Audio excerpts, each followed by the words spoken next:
Hey, what's up, everybody? Welcome back to Building Southlake. So today, I think I don't want to continue working on the same building that we've been working on for the past two parts. I want to try to find something new to work on.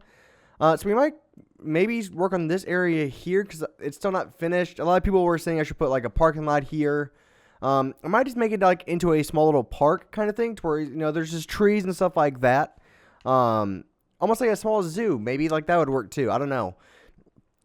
So some amazing things have finally happened in my life. I finally went to Denver last weekend, and it was amazing. I left on Thursday night. Yeah, I left on Thursday night, and it started off as a bad night because, god damn it, what building do we want to... We might work on this one.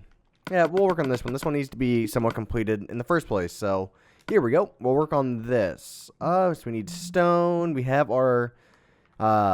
whatever swiftness. We need our leaping potion, which I forgot who mentioned this one to me, but thank you for mentioning it. It is greatly appreciated. It makes things speed up quite a bit when you actually build up like that. But anyways, going back to Denver. So I left on Thursday night, and my flight got delayed. It was already at like 10 p.m. because I had to work. I can't remember what time it was at. It was at crap. I know it was like later in the night. It was around like 10, I think.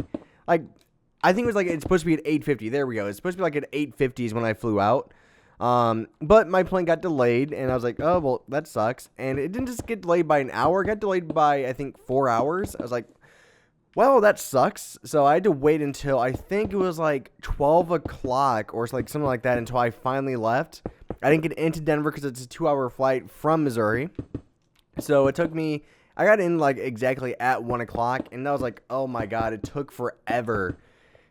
And the planes were not the most comfortable. I mean, I don't really fly too much, not yet. With my work, I can start flying a lot more later on. But as of right now, I don't really do too much flying.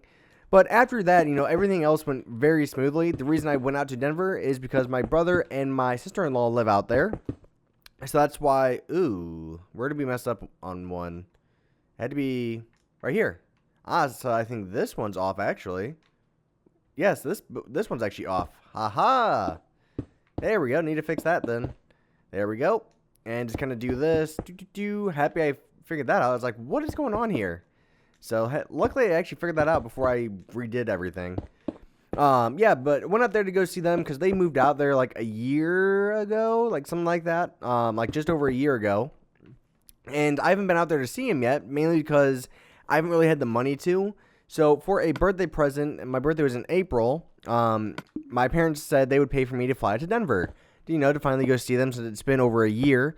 And they've been wanting me to go out there, and I've been wanting to go out there likewise. So went out there, and that was a lot of fun. I mean, they showed me around, and we went to Denver, Colorado. And, We Be Strangers online. Did he take the day off or something? Huh. He's usually never on around this time. Usually he's at work. But anyways, going back to what I was talking about, if I do not keep derailing myself from my own conversations. So really got out there, kind of started doing everything on Friday. I mean, Friday was like the day to where we did everything. And it was just so much fun in Denver. I mean, Missouri, it's not horrible. I make it out to be pretty bad. But in all honesty, it's not the worst place in the world to live. It's just not a very pleasant place to live. And what I mean by that is there's not much to do. The humidity is horrible. The job market as of right now in Missouri is not great either. And so there's so many different things that make Missouri, it's a good state, but not a great state like some of these other ones are. So they moved out to Denver. My brother moved out there because of work, and we actually work at the same company now. And so luckily we don't work in the same office. We both say we do not want to do that. Yeah, but he moved out there, and they've been living out there for a year, and I wanted to go out and see them. And one thing I love about Denver, and it's something that I never realized how amazing it can be, because like when I travel, usually it's to pretty humid places, just like Missouri, and which kind of sucks. I've never really been to a place that does not have humidity. Once I got to Denver, though, it was the best thing in the world. Like, oh my god. Like, you don't realize how much humidity makes a difference until you get into a place to where it doesn't have hardly any humidity. And it was just like the best thing in the world. Like, I was like stunned by how good it felt. On like a 90-degree day, it felt like it was 70 degrees. to where if it was 90 degrees in Missouri, it feels 90 degrees, if not hotter than that, because of just the humidity. And a lot of that is because we have 2 rivers, and that makes a big difference. But, you know, it's still just like an amazing thing. So Friday we went like sightseeing, you know, went through the mountains, went to Estes Park, a lot of other places too. It's really just more like sightseeing, kind of showing me around Denver a little bit. Unfortunately, we did not get to go into the actual Denver downtown, but, you know, it's not that big of a deal. I can always go back. It's not, you know, a huge deal. Yeah, so did that, and then on Saturday was it wasn't a busy day, but it felt very busy because of how tired we all were after it. So we had to wake up at, I think, like 4 in the morning because we drove 2 hours away to go whitewater rafting, which if you've never done it before, it sounds scary at first, like you get nervous about it, but then it's like so much fun. And I actually have a funny story about that anyways, which I will tell you guys. And so went to go do that. We did that for 3 hours because it was a 3-hour trip. So really, it was 2 hours to get out there, and then 3 hours on the raft, and then another 2 hours back. So like 7 hours during the day is what we were doing. And so it was so much fun though, because I never realized like how much fun rafting could be. And I actually fell out of the boat, and it was actually during a pretty bad part to fall out. It was actually like in the middle of all the rapids. But I will say, you know, falling out, it's scary at first because you like come out, you're starting to panic because you have no idea what's going on. But then I kind of figured it out. Like I knew where I was. I kind of calmed down a little bit, and I kind of got myself under control. But when I got back in the boat, I love what the instructor says because, you know, you have an instructor that's there with you because they've gone rafting before. They're pretty much your teacher. They tell you what to do, when to do it, and just letting you guys know if you've never gone rafting, like what's going on.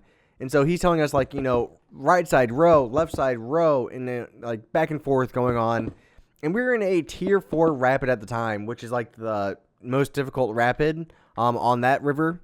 I'm not sure if there's any higher than that. There could be like a tier 5, but as far as I know, tier 4 is the highest one on that river, and that's what we were going through. And so that's when I got knocked out of the boat, and we got hit by 2 big waves in a row, which threw me off balance. And if you guys don't know this, usually in rafting, you do not sit inside the boat. You actually sit on the edge of the boat. You do not sit in it. Only thing that's holding you in is a little tube that goes across the raft, and you put your foot underneath that, and it kind of is supposed to hold you in from underneath the tube. And I fell out, and oh man, I didn't just fall out of the boat. Apparently, like I fell out with style because I did like a pirouette when I fell out. I did a spin, and he said, I love what the instructor said. He said, you know, usually when somebody falls out of the boat, my first instinct isn't to laugh. It's usually to worry about somebody.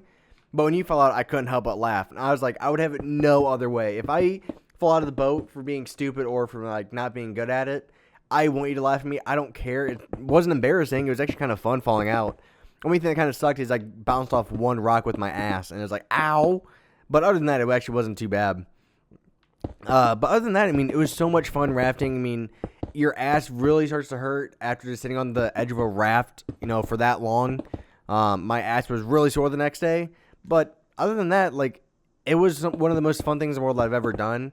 We were going to go ziplining too, but it would have cost so much more money. It was like $300 total for 3 of us to go just on the rafting.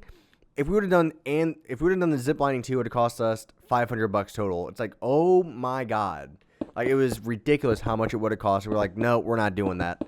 So we did the rafting instead, which I think was the better idea because it was getting a little bit hot that day. We were in the canyon, so it helped. The water felt amazing, and luckily it was a very beautiful day for it as well. How much time are we at? We're at around 9-10 minutes. So we actually might call it quits for this part. So we're actually going to work on getting this building done because it is far away from being done. I like this building. I kind of wish I wouldn't have made it as wide as it is, but I'm not sure about that now. It looks better now with the wind.